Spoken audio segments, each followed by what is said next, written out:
Hello again, everybody, and welcome to another episode of my favorite 400 sports cards. This is Red of Half Century Collecting Sports Cards, and we are in the mid 200s here at number 267. That card is a T205 card of Frank Chance from 1911. Now, the T205s are maybe my favorite pre-World War I, or one of them anyway, my pre-World War I favorite sets. They've got that beautiful gold border, nice colorful full pictures, at least the National Leaguers are. The American League pictures are a little bit smaller. Also, one of the early card backs to give a bio of the player, which I think is pretty cool, along with a little bit of stats, and then it says the type of cigarette that they're selling there. Now, of those stats, Frank Chance's are pretty pedestrian for a Hall of Famer. Had just 1,274 career hits, only 20 homers. Did have 46 WAR. Led the league in stolen bases a couple of times, 4 straight 300 seasons. Had a 450 on base season one year, 1905. But he mainly got in because of that famous poem written by Franklin Pierce Adams, who was a sports writer for a New York paper. I wrote for the New York Giants, but he was actually a Cubs fan. And that poem called Baseball's Sad Lexicon that goes, "These are the saddest of possible words, tinkers to Evers to Chance. Trio of bear cubs and fleeter than birds, Tinker and Evers and Chance. Ruthlessly pricking our gonfalon bubble, making a giant hit into a double. Words that are heavy with nothing but trouble, Tinkers to Evers to Chance."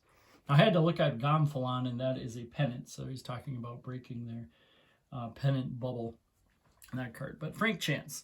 So next we go to a few years later, 1922. We're moving from tobacco cards to candy cards. This one from the American Caramel Company.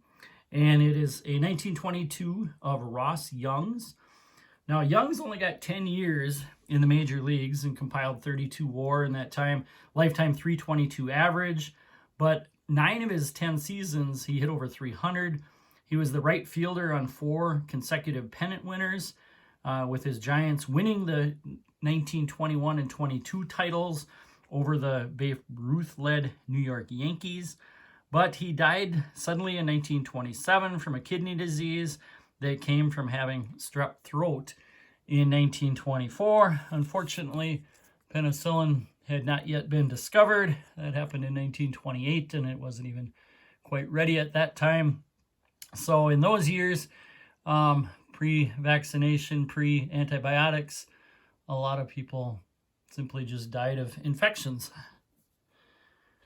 Next, we've got a 1955 Topps doubleheader card. This is of Hank Aaron, all-time home run king, at least of the non-steroid performers. He was only 21 years old this season. He'd only played one season. This card is patterned after the T201 Mecca doubleheader set. They came out in one-card penny packs that had gum. The thing about this Aaron card that I really like, if you look closely at his face on this card, you can see, I think, better distinguishing features on his face compared to, I'm going to show you what most of the 55 Topps doubleheaders look like, where the artwork is a little different. The facial features aren't seen as well. And this was a variation that I actually looked pretty hard for there, because they're out there and they're just in lesser numbers than that other kind. But a few years ago found this one, so purchased it. I didn't really care about the condition that much. I just liked the card that it gave Aaron's features, which were a little lighter between the nose and the lips than that other card that's just all shaded in. So I thought it looked pretty cool. These doubleheader cards, you can see they fold over. I'm not going to do that, but the player on the back will fold in to use Aaron's feet. and ankles. Why they call them double headers. That's, I guess, it for that card. Next, we've got a football card going to 1957. And this is a Topps football card of Emlyn Tunnell. Tunnell was a 9-time NFL Pro Bowler. And when he retired, he was the all-time leader in interceptions, interception yards, punt return yards. His first 10 years in the league, he had at least 6 interceptions each one of those seasons. And when he retired, there was really only one guy even in the neighborhood of him, and it was a contemporary of his in interceptions, and that was Dick Night Train Lane. Love the nickname. He was the only other guy with over 50 interceptions at the time. Now, Tunnell retired with 79 interceptions, and that record held for quite a while, and he's still second all time. The guy who ended up breaking his record was a guy I got to watch a lot, that was this free safety that just had good reads on balls and ended up with a lot of interceptions and ended up with 81 in his career. So just 2 more than Tunnell. But Tunnell was also known as a Iowa Hawkeye grad who was a war hero. He was with the Coast Guard, and he received a silver life-saving medal for saving a bunch of shipmates who were burning in flames in a ship that was hit by a torpedo attack in 1944. He also saved some people who had gone overboard within the next couple years after that. So not just a great football player, but also just a good person and war hero at the same time.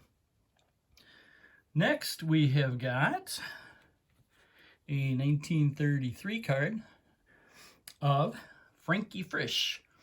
Now, Frankie was the driving force between the Gas Outs gang of those St. Louis Cardinals of the early 1930s.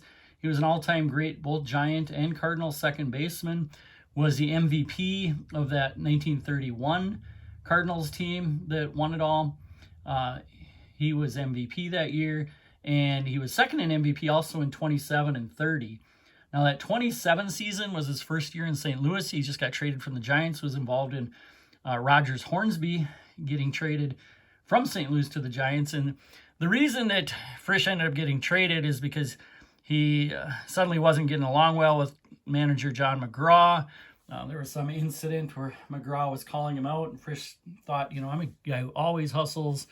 Not the kind of guy who should be getting called out here. So he ended up getting traded and had a lot of really good years yet with the St. Louis Cardinals. In his career, he had 8 World Series appearances, 4 times winning it. His best year, maybe 1927, when he had 208 hits, 31 doubles, 11 triples, 10 homers, 48 steals, which led the league, and a really great defensive WAR that season, over 4 defensive WAR out of his total 9.4 WAR for that season. Now, he holds the World Series record for most hits of a non-Yankee, 58 World Series hits. And even if you count the Yankees, there are only 2 guys, those 2, that have gotten more World Series hits than Frish. All right, next we go to 1966 with a Topps card of Nuxie, Phil Niekro. Now, he had quite a career. Actually ended up with 96 career WAR, which is pretty high. This is his first solo card ever, and he ended up without a hat because this is the year the Braves moved from Milwaukee to Atlanta. And as you can see, a lot of the guys in Atlanta with early series cards ended up without their hats.